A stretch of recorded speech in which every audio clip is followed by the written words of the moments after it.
Hi everyone, my name is Jade and I'm here to talk to you all a little bit about my story, and I hope to inspire you all to believe in yourself and follow your dreams.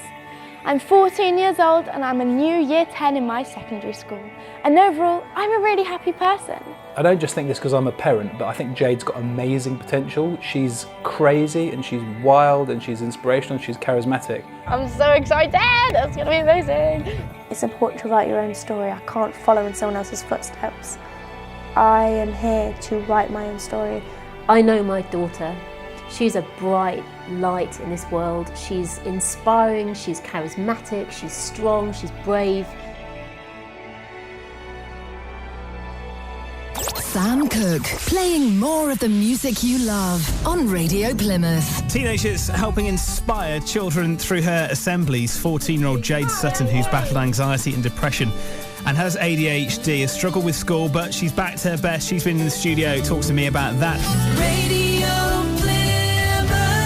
14-year-old Jade Sutton, who's battled anxiety and depression, has ADHD and struggled with school before she got back on track through a beauty pageant, which helped her win back her confidence. And I caught up with her last week. Tell me a little bit about your story to begin with. I have ADHD, which is attention deficit hyperactive disorder. A large number of people have it nowadays. And it basically means I find it really hard to concentrate, I find it really hard to sit still. And because of that ADHD and because of the pressure that school put on me, I slipped into depression.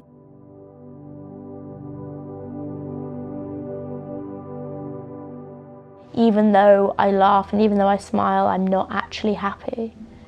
And I realised that I tried to remember the last time I was happy and I just couldn't. And I didn't even notice it. I didn't even realise what was going on, and time went really, really, really quickly. I was quite scared a lot of the time. I was scared to be alone because I had such a vivid imagination that I was just scared of myself.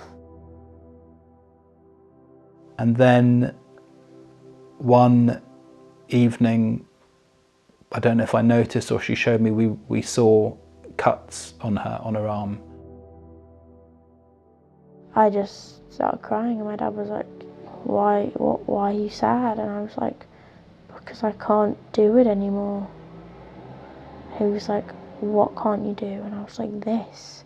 I can't pretend that I'm someone that I'm not. I can't pretend that I have the ability to be academic, to be this perfect student that I'm not. And I think I cried for about 3 hours and I just couldn't move because I just felt like everything's finally caught up to me.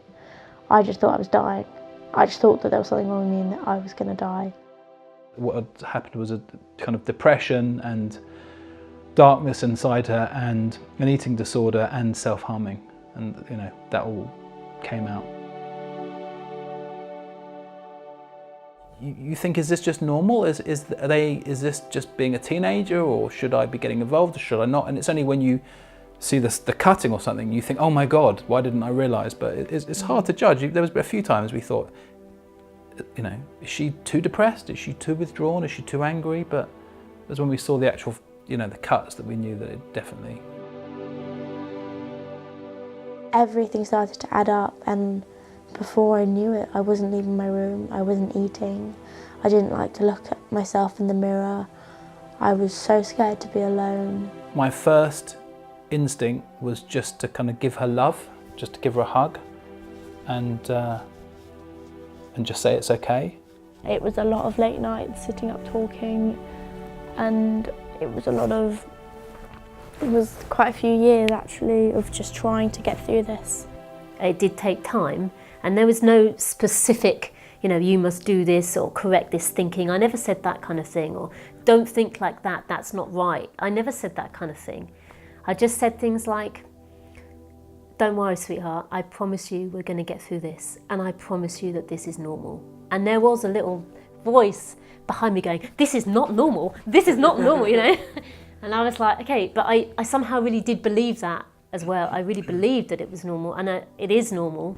Millions of girls are going through this.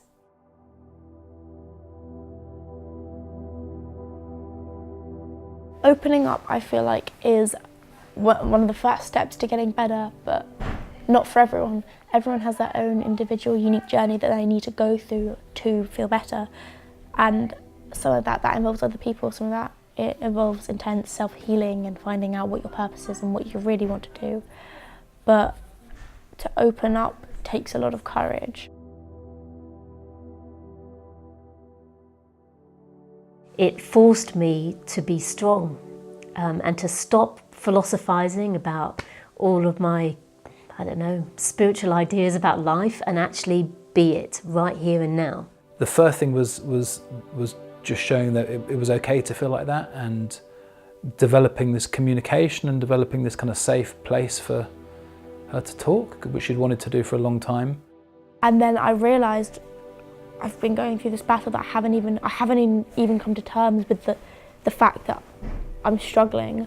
I didn't realise that my life had become that for a long time. It took me quite a while to understand. I became depressed during my last few years of primary school, and that lasted into secondary school. Feeling depressed is when you feel down, you feel sad, and you feel like there's often no way out. And you can feel like this for quite a while. And I'm here to tell you that that's untrue. There is a way out of depression.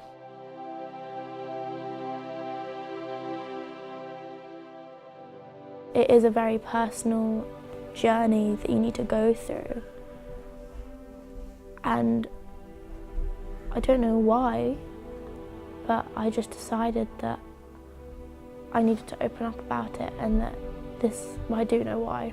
I need to open up about it, and I need to change it, because I lacked a positive role model. I lacked a system that really supported me properly. I just had my family. And then to kind of develop some positive self-image and actually like herself and believe in herself and not think she was terrible or too fat or this or too stupid or something. So this positive self-image was a massive thing. I'd like to help you all dream big. In this room right now, there is going to be future scientists, future artists, maybe a future Prime Minister sitting in this room at this very time. The next stage being an inspiring goal, something which actually lit her eyes up. My dream is to become Miss Universe, and I'm going to do everything I can to try and make that come true. So, pageant, there is on stage, which is your routines, they're your dresses, that's what the public see in a pageant girl. They see them on stage. You see it and it looks easy, the girls make it look easy. But in all seriousness, it's probably about 50 hours of work into that one routine that they do. Then you've got your off stage, behind stage, backstage kind of work. That is your charity work. You have to make a difference in your community to be a pageant queen. You have to be a healthy, positive role model, and you have to at least try to make a difference. So that takes up a lot of time. You've got your appearances, where you go along to events, you spread the word of this organisation that you're representing, and like I said, we raise money for charity.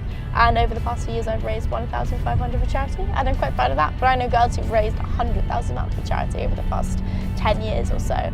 And the fact that pageants helps us do that, that's amazing. And then you've got your interview. It's very scary. You sit there and I don't feel like it's difficult, but you have to be calm, you have to be collected, and you have to tell the judges who are interviewing you why it is your time and why you need to take home the crown. And when you put everything together, it's insanely difficult, but it's still really fun. I always go all out for pageants, physically and emotionally. I really put my whole heart and soul into them, which in a way makes it harder when I don't win, but it also makes me feel even more prepared. I do visualise winning. I visualise my hard work being paid off, and I practice, and I do everything I possibly can to ready myself for the day. But when it comes down to it, it's all down to who's having the best day, you know? Top two, and the Young European International team are Maya and Jade! They said Maya and Jade. Maya was, she came first runner, and I love her so much, she's so amazing. And I just didn't think they called my name, and I was just there Because I somehow knew that they called my name, but I just didn't like register. I kind of zoned myself out, getting ready for another. Ooh, I didn't win, but I took part. I was like, what? And I turned to Jan and I'm like, who did you call? She was like, I called you. And I was like, oh, and it was really funny because I really didn't think it was me, and Maya was already standing up there hugging everyone. And then we held hands, and Maya looked at me, she said, you've got this, you're amazing, you're beautiful, and you've got this. And that meant, and I was like, wow, thank you. Okay, so your first runner-up in the Young European International Team competition is Maya, and your winner is Jade! And I kind of just jumped up in my huge heels. I was like, oh, I was so excited.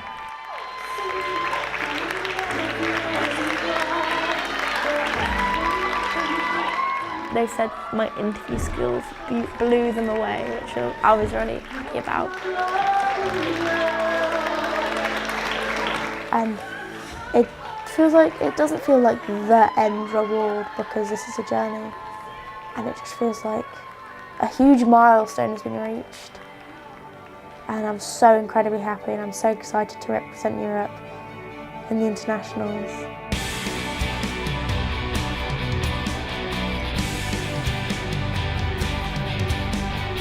I don't consider myself completely out of it, and I don't think I will ever be. But I know that I can cope with it, and I know that I can keep my head up, and I know that no matter how bad things get, I know that I have the strength to pick myself up. And it's been in my head for quite a long time, these not nice thoughts, my thoughts saying bad things about me, but instead of getting rid of them, I learn that they don't matter. I learn that I'm stronger than that, I learn that I'm better than that, and that's what I'm trying to teach other people. It's important to write your own story. I can't follow in someone else's footsteps. I am here to write my own story.